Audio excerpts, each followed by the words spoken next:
Joe Buck back here on the Rich Eisen Show. What's up, Joseph? How are you there, my friend? Yeah, that was a crazy game yesterday. That was. It had everything, and it was, for a while there, a clinic by the Lions as to how to lose a football game. When you miss 2 extra points, the only reason why Green Bay had a shot at the end, and then you get an onside kick that, of all people, heads right to a guy with some of the best hands we've seen come into the league in the last 20, 30 years, and it goes right through his hands. You think, well, how are they not going to win this game? Talking about Green Bay. And then Crosby hits a ball that looked like it was tipped because it came so weird off his foot that it may have been tipped by the holder, but it came off like a knuckleball, and Detroit ends up with the win, and questions remain in Green Bay with regard to what's going on. Yeah, and there's been people parsing the video to see if it did hit the holder, Tim Mastey's right hand, because the ball did come out in a manner that normally you don't see for Mason Crosby. But that said, it's also, I guess, indicative in a way that the smoothness and the easiness to which the game comes to Aaron Rodgers, it does not appear to be the case right now for 3 straight games, Joe. Leading up to the game, when you chatted with him in your pre-game meetings, was he different in any way? Did you see a different demeanor from Aaron Rodgers whatsoever? No, not at all. In fact, it was the opposite. You know, he's always one of the most confident quarterbacks that we talk to in our production meetings, and he was that on Saturday when we talked to him in the morning. I mean, he was confident, and they came out of the gates great. But then all of a sudden it was just fits and starts, and Cobb had a drop early in that game where he was about to wheel himself down the sideline and right into the end zone for a touchdown if he hung on to it. And you wonder if he doesn't drop that. It was a beautiful throw by Aaron. If the Lions, who are sitting on the other side, haven't won a game there in 24 tries since 1991 and are 1-7 after an 11-win year last year, if they don't just fold up the tents. But Green Bay let them hang around. The offense just was huffing and puffing, and the line was off on certain occasions. Then you'd get a drop. Then the run game is non-existent. Then, you know, Lacey's on the sideline, hurt. Jordy Nelson is out. It's just, you kept waiting for it to come back. And about midway through the second quarter, I looked over at Troy. He looked at me, and it's like, this is happening again. And you thought, you know, if there's ever a time they're going to get healthy and start doing their thing, it's going to be at home against the Lions. Lions played great. I give them credit, especially defensively. You know, Terrell Austin, those guys deserve a ton of credit for hanging in there. Is it safe to assume you're heading to Minnesota next for another Packers game? Yeah. You're going to be there. That's going to be a good one.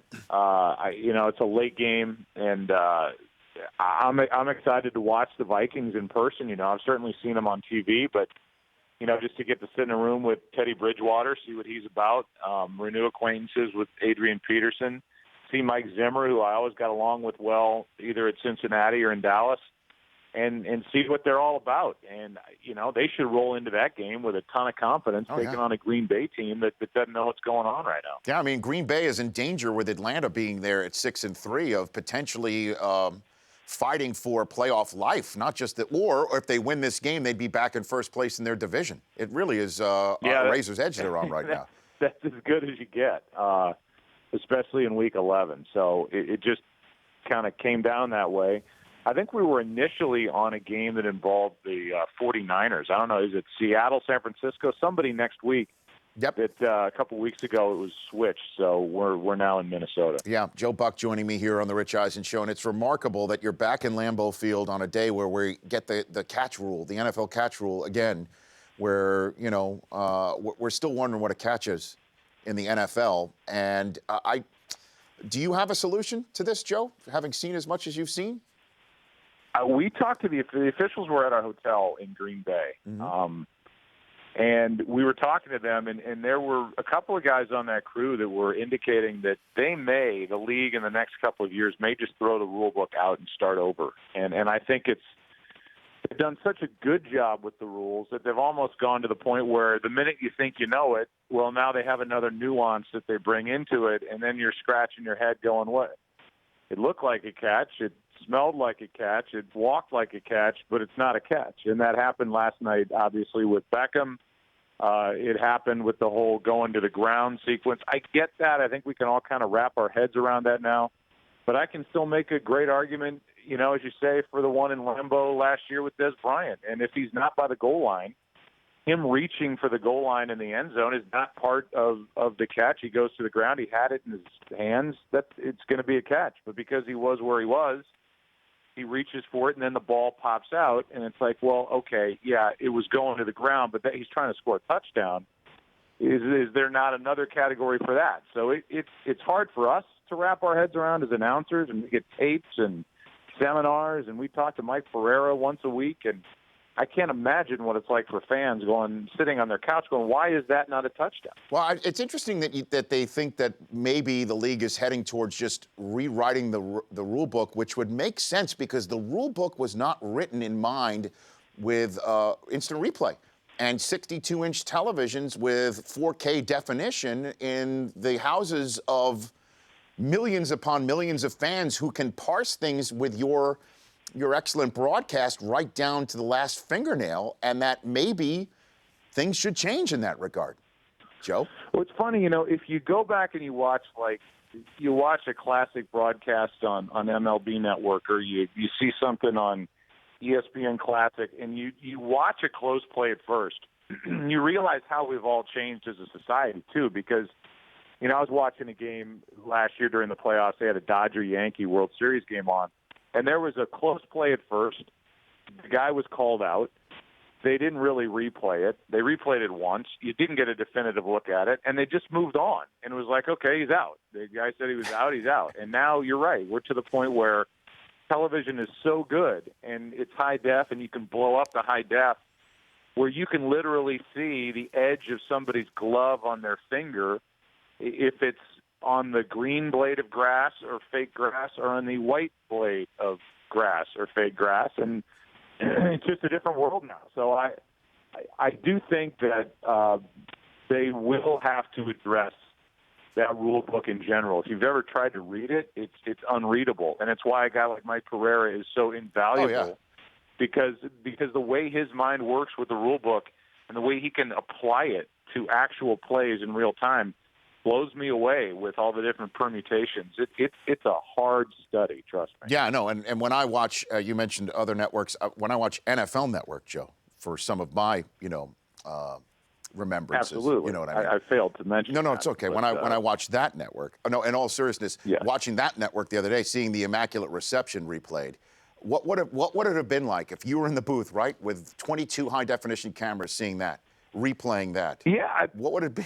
Then you start getting into, okay, when were his hands on the ball? Yeah. Was the ball trapped against the ground? Was it? Maybe there is no Immaculate Reception, and we're not talking about that from that moment on. It's just, it's just kind of the way of the world right now. It's not just with sports, but everything is picked apart to a ridiculous degree, and this is just another example of it. Joe Buck here on the Rich Eisen Show. I am excited for you, my friend. I am pumped up. I have known you for a very long time, and way back to the point where Susie, my wife, reached out to you to surprise me on my birthday before we were even engaged. We were just boyfriend and girlfriend living apart, and I've been married. You and Susie, not yeah, my wife and I, right. And yes. So I've known you for a long time. So I know, Joe, that you are more than just putting a headset on and calling down a distance or balls and strikes.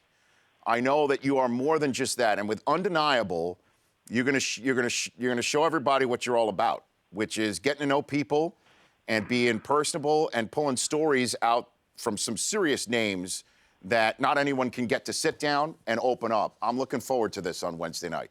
Joe. Well, you and I joke around a lot, but I'll tell you that means a lot to me, and it's one of my main frustrations in life. First of all, I tried it on the HBO show.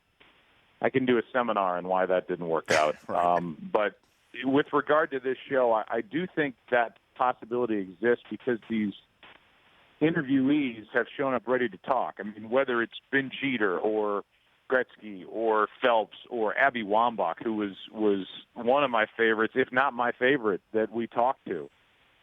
They want to talk in this form. It's long form. They're not there promoting anything. They're not there really talking about specific issues of the day. They're talking about how they grew up. They're talking about big moments in their life. And people that we think we know from a distance, it's like, okay, let's really understand who they are as people. That was the draw for me, and it turned out to be the draw for the people sitting in the other chair. So I know that if Derek Jeter is comfortable enough, he's the most protected, say nothing guy into a microphone, and it's a great skill that he developed with the Yankees.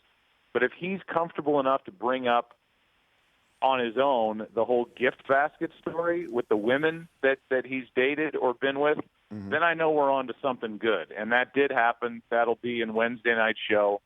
And we talk about that stuff. And it's good to see Derek laugh, and it's good to see him attack stuff that's out there about him, in the rumor mill, and stuff that he has to talk his mom into believing about his own life. I mean, it's when you start getting to know these people, and I guess the byproduct is getting to know me. So maybe I'm not that exciting or interesting, but we'll sure find out. You are that, sir. And I'm looking forward to it, Joe. Thanks for calling in. I look forward to chatting the next time. Okay, bud? All right, man. You Good got to it. see you. Good to talk to you. You got it. That's Joe Buck. The Rich Eisen Show, weekdays at noon Eastern. On Audience.